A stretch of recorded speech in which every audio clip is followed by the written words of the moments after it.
Poštovani gledatelji, dobar vam dan. Na početku smo redovite emisije o Hrvatima u svijetu koje će se odsad prikazivati utorkom u 11 sati i 20 minuta na prvom programu Hrvatske televizije. Evo što smo pripremili za danas. Reportaža iz Italije o moliškim Hrvatima. O problemu izbjeglica govori Franjo Šrujf iz Austrijskog pučkog pravobraniteljstva.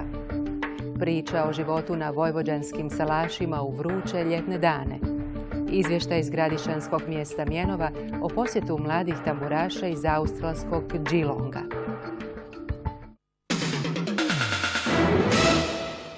Moliški Hrvati u Italiji imaju status jezične manjine. Nastanjuju 3 brdske općine južnotalijanske regije Molise i nisu pošteđeni asimilacije. Prije samo 20 godina bilo ih je oko 2000, a danas 1500. No, zdušno rade na tome da se taj negativni trend zaustavi. Pritom računaju na razumijevanje i pomoć vlasti institucija u Hrvatskoj. Iz Moliza Kornelija Benazić.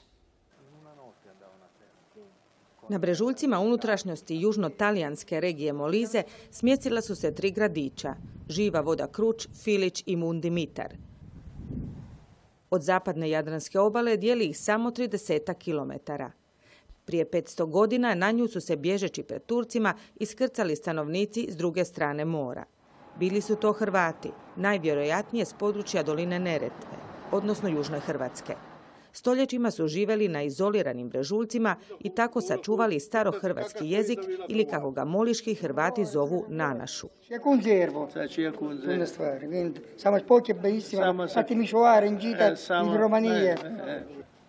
U prošlosti je moliških Hrvata bilo, kažu neki istraživači, i do 20.000. Suvremeno je doba olakšalo život u unutrašnjosti regije Molise, ali je otvorilo vrata asimilaciji moliških Hrvata. Danas ih je oko 1500. Župnik u općini Mundimitar sakuplja građu za knjigu o povijesti hrvatskih gradića. Prvi objavljujemo najstarije fotografije pronađene u crkvenim arhivima, koje će biti uvrštene u knjigu. Vremena je 1904 godine. Već je do 100 godini nazad. Nanašu jednostavni je govor svakodnevne komunikacije. Stoga moliški Hrvati za službenu komunikaciju najčešće upotrebljavaju talijanski jezik. Situacija je u našim gradićima vrlo dobra kad je riječ o očuvanju baštine. Jako se trudimo da nas se upozna. Želimo pokazati koliko je bogato imati jezik i običaje koji nisu u tradiciji većinskog naroda. To je bogatstvo za cijelu Italiju.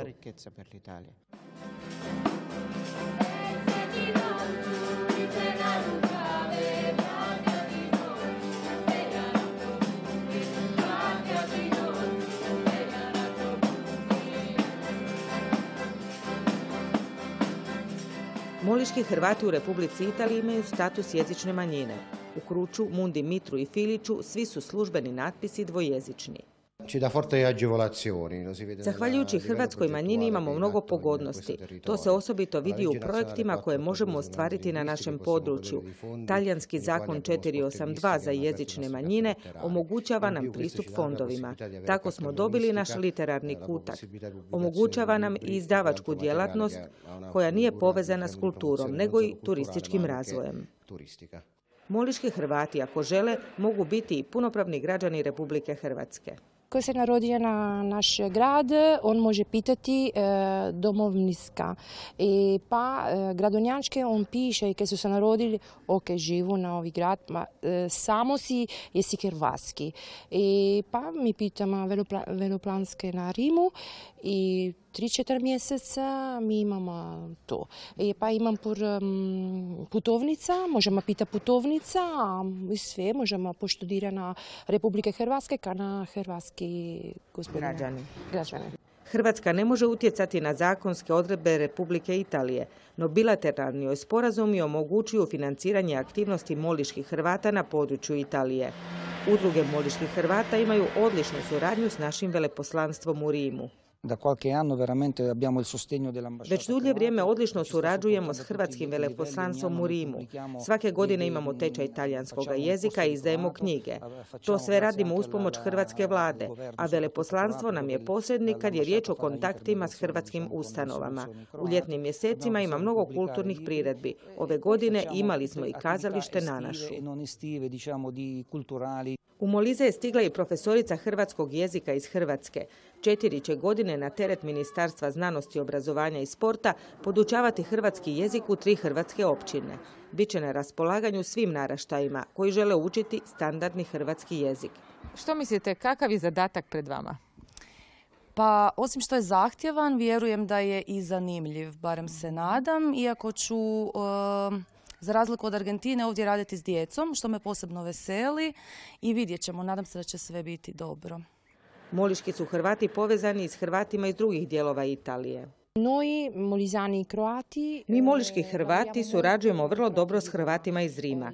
Ja vodim udrugu koja dobro surađuje s udrugom u Rimu Mosaico Italo Croato. Imamo u planu mnoge projekte. Jedan od njih je organizacija olimpijade za sve Hrvate koji žive diljem Europe. Osim sportskog susreta, dolazak više stotina ljudi na područje hrvatskih općina u regiji Molise značilo bi promociju, ali i turističku valorizaciju kraja koji je za razliku od talijanskog sjevera slabo razvijen. To je i jedan od razloga što mladi moliški Hrvati napuštaju rodna mjesta. Intenzivno se radi na tome da se u 3 gradića otvori još više difuznih hotela i onih s doručkom, ali i poboljša autohtona ponuda. Trenutačno obnavljamo jedan prostor u starom gradu u kojem bismo otvorili tradicionalni restoran u kojem bismo služili autohtona hrvatsko-moliška jela. Bez gospodarskog prosperiteta nema ni opstanka Hrvata u regiji Molise. Mnogi su stariji trbuhom za kruhom otišli put Australije ili Amerike, no dječja lica na ulicama Mundimitra, Kruča ili Filića ipak su jamstvo da će se Hrvati na ovim prostorima još dugo zadržati. Na kosturnici doseljenika s druge strane mora, a uz crkvicu Svete Lucije, čiji su kip donijeli bježeći pred Turcima, stoji: za ne zabit ko bihmo, ož za znat ko jesmo. Da ne zaboravimo tko smo bili i da znamo tko jesmo. Svake godine na Bijelu nedjelju moliški Hrvati utječu se Svetoj Luci, ali se i s ponosom spominju svojih predaka.